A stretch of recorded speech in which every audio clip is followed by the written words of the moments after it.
Hi, it's Mary. I'm going to be talking about one more thing from the nursing application before you guys turn yours in and get into your programs.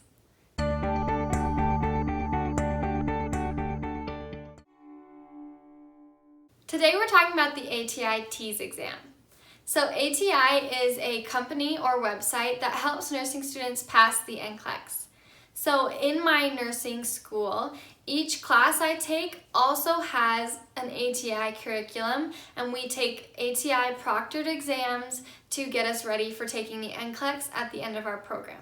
I could not find what ATI stands for. I tried to look it up on their website and they did not have an official full name, so for all I know it's just ATI. ATI has an exam called the TEAS test, or Test of Essential Academic Skill. They let programs use this as an entrance exam into their program. The test is very similar to an ACT or SAT. It has 4 main areas that will be timed, which are reading, math, science, and English.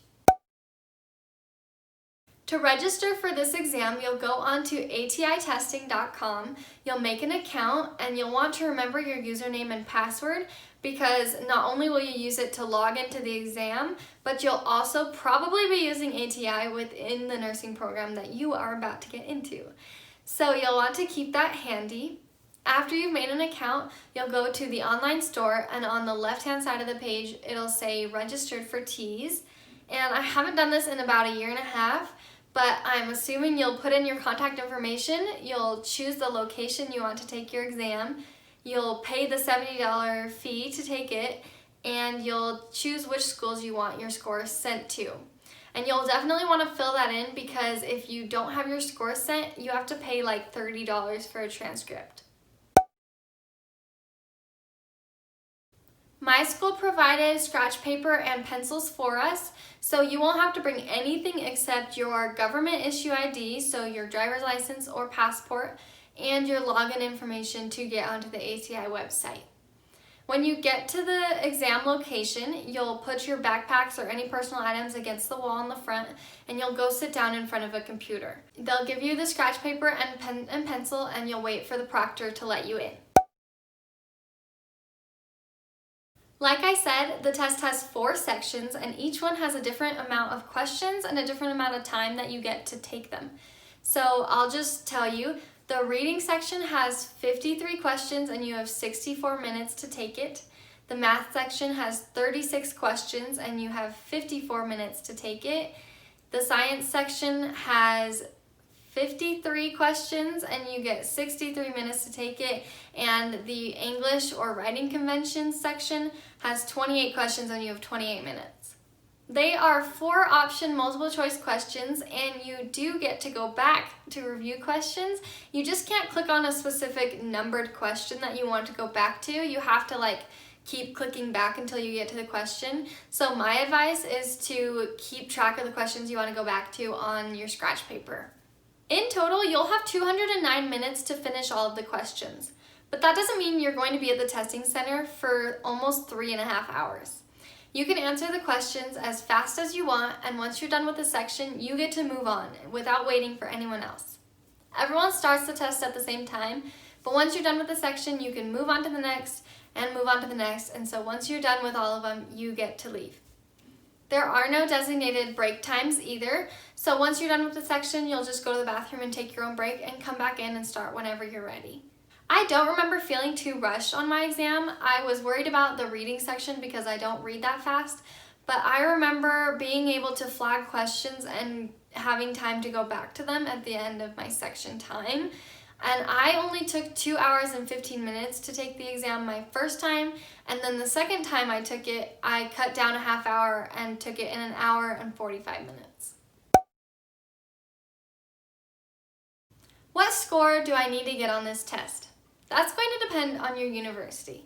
I know that answer sucks, so I'm going to give you my answer, and that's just to do as best as you possibly can. You can retake the test as many times as you want before your application date, and you get your score right away so you can know whether or not to re-register. ATI will also let you log in and you can see which categories you missed. So they won't give you the exact question and answer to the questions that you missed, but they will tell you what areas you missed them in, so you can go back to the study book, which I'll be talking about later, and you can improve on those sections before you take the test again. In terms of scoring, I would just retake the exam as many times as you need to feel good about the score that you're putting on your application. For some, that might be 80%, for others, that might be 95%, whatever works for you. I also suggest looking up the average TEAS test score that your nursing program accepts. I couldn't find this on my program's website, and so I don't think they advertise that number, but I would suggest calling your nursing program and asking for the head of admissions. I don't see why they wouldn't share that percentage with you because they know exactly what they're looking for. I did find out after I finished filming this video that you can look at your ATI TEAS test score and they'll tell you the national average and your program average. So if you tied your account to the program you want to go to, it'll tell you what average score those students get. However, I think this is a little low because people take the test multiple times and improve. The biggest question of all, how do I prepare for this exam? It seems super daunting at first when you're trying to study, but trust me, it's not as hard as it looks, and you guys are going to be just fine. For the math section, I suggest just looking over your prerequisite class notes. So like biology, anatomy and physiology, and maybe even elementary chem, and just getting the general concepts from those notes. So the first time I took my exam, it was like 6 months before I even applied, and I had taken anatomy my senior year of high school, but I hadn't gotten the chance to take my college anatomy class yet. And I went in thinking, oh, it's just like the ACT science, like reading measurements and data and making conclusions. And I go in and half of my science section questions were anatomy and physiology. And so I just had to guess on all of them. So I suggest studying anatomy and phys. That being said, I went into my second exam after I had taken my college anatomy and physiology class thinking I was going to improve like a ton. And I get into the test and like none of my questions were from anatomy. So everyone's questions are going to change depending on which test they get. And so just prepare the best you can. For the other 3 sections, so math, reading, and writing, I suggest getting the ATI TEAS study guide book. They sell it on their website for $50. Or you can get off-brand TEAS study guide books on Amazon that range from like $20 to $30. So like Mometrix, Trivium, and Kaplan all have study guide books that you can get there. However, my suggestion is to check with your library first. My university's library had these TEAS study guide book.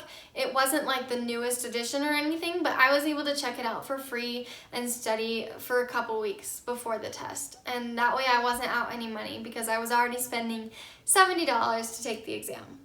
If you're worried about getting a feel for the exam and the types of questions, ATI also sells practice tests for $50 each. I think there's 3 of them on the website.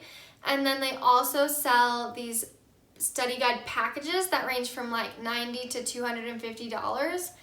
Do I think you need one of those packages or those study tests or practice tests? No, I don't think you need them. If you have taken the ACT before, you know what kind of questions they are, and if you've taken your prerequisite classes and gotten good grades and gone through that information again, you're going to be just fine. ATI suggests studying for 6 weeks prior to the exam, and that seems a little bit excessive to me. Maybe if you only had time to study on the weekends, you could start 6 weeks before you take your test. But for me, I think that if you just started 2 weeks before and studied a little bit every day, you would be fine. The test is not as hard as everyone says it is. If this video made you feel a little bit better about taking that exam, go ahead and give it a thumbs up and hit that subscribe button if you want to know a little bit more of what to expect once you get into your program.